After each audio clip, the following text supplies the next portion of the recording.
Hey everyone, Ashley Mailloux here, taking a look at the all-graded stakes pick 3 this Saturday at Colonial Downs. It gets underway in race number 9, the Secretariat. It involves the Beverly D as well as the Arlington Million. So 2 grade 2s followed by the grade 1 feature.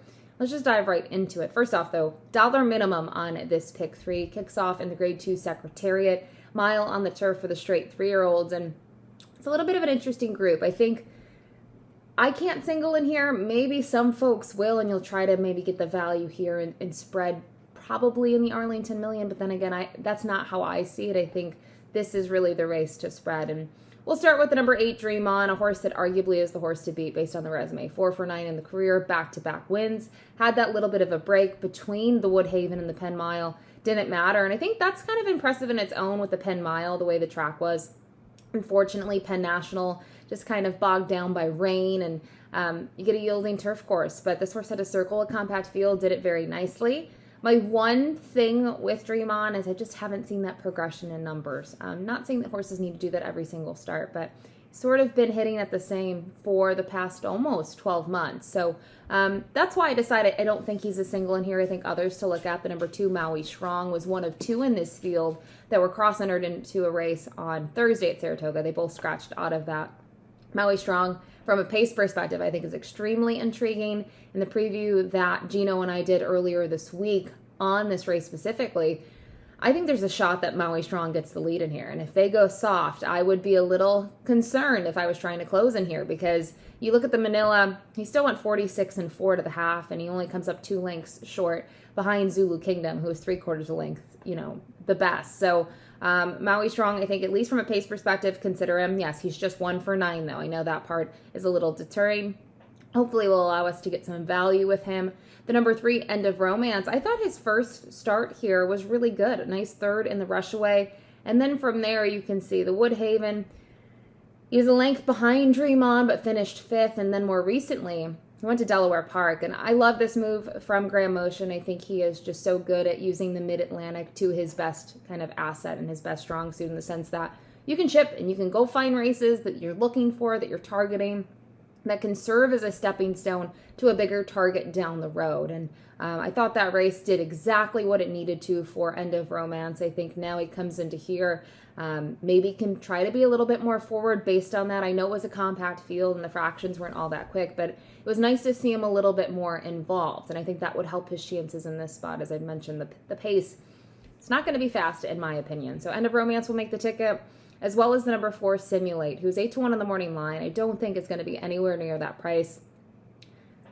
I think last time out, the difference between that race and Delaware was that this horse was just more forward, and that worked out very well. Got that 86 career best by or speed figure. Thought it was just a perfect trip and just looked really good in the deep stages of that race. So Simulate will need to take a step forward getting into stakes competition for the first time, but based on what we saw last time out, I don't think there's any worries there. So that's the first leg. The grade 2 Secretariat. We'll move on to the next grade 2. That's the Beverly D, a mile and 3/16 on the turf, 4 fillies and mares, 3-year-olds and upward.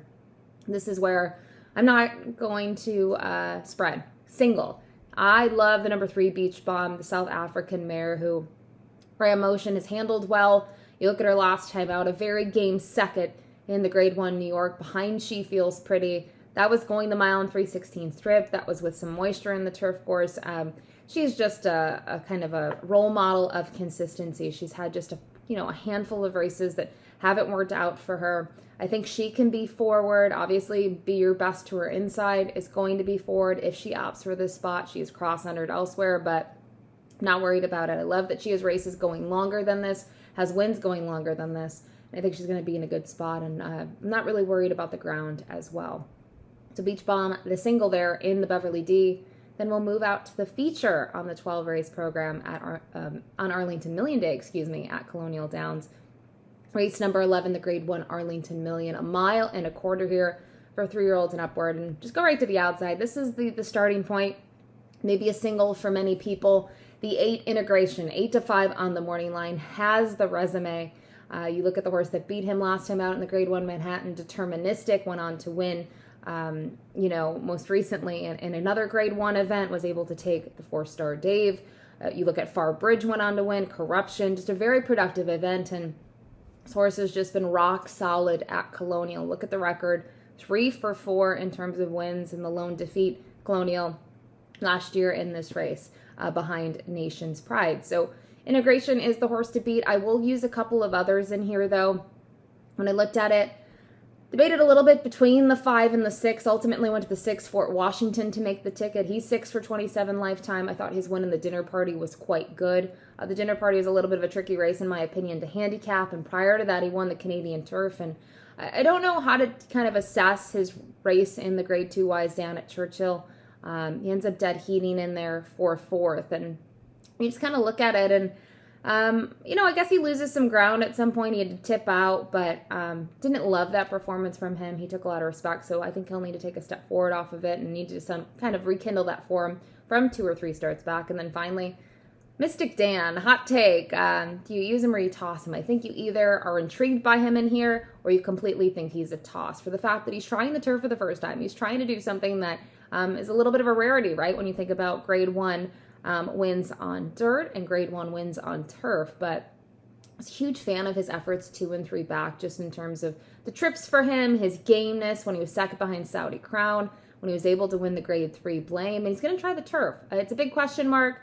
His mother 1 for 6 on the grass. His, half-sister the other day just raced on the turf at Horseshoe Indy and didn't fare all that well. She finished mid-pack basically in a field there, and it was her first time on the turf, But, Kenny McPeak, I think, has made some bold decisions with him, and he's explained why he's done them. And really, I appreciate his transparency, and they're going to try something here, and I'm all for it. So they do have the breeze at Saratoga over the turf. They seem to be all systems go. So I'll use him here. He's going to be a price. Obviously, the outside runner is going to take all the love in here, and probably the European shipper as well. But for me, Mystic Dan going to make the ticket in there, as well as the number 6, Fort Washington, and the 8, Integration. So we'll take a look at it. Don't forget, it's $1 minimum for the all-graded stakes, pick 3 this Saturday at Colonial Downs. So you can see here in the first leg, the Grade 2 Secretariat, I will use the 2, 3, 4, and 8. There is a preview that Gino and I did. I'm really focused in on Maui Strong from a pace perspective, but I think the others all have to be looked at as well. My single is going to come in the second leg in the Grade 2 Beverly D. Love Beach Bomb. Think she gets the right trip. She loves this distance, where I think if you're going to try to go against Be Your Best and she stays in this spot, it's probably because of the distance. Then to round it out in the third leg, the Arlington Million, I will use the 1, the 6, and the 8, and arguably we all know the 8 is the horse to beat. There's really no argument there. So a $12 play for me, but there's the pick 3.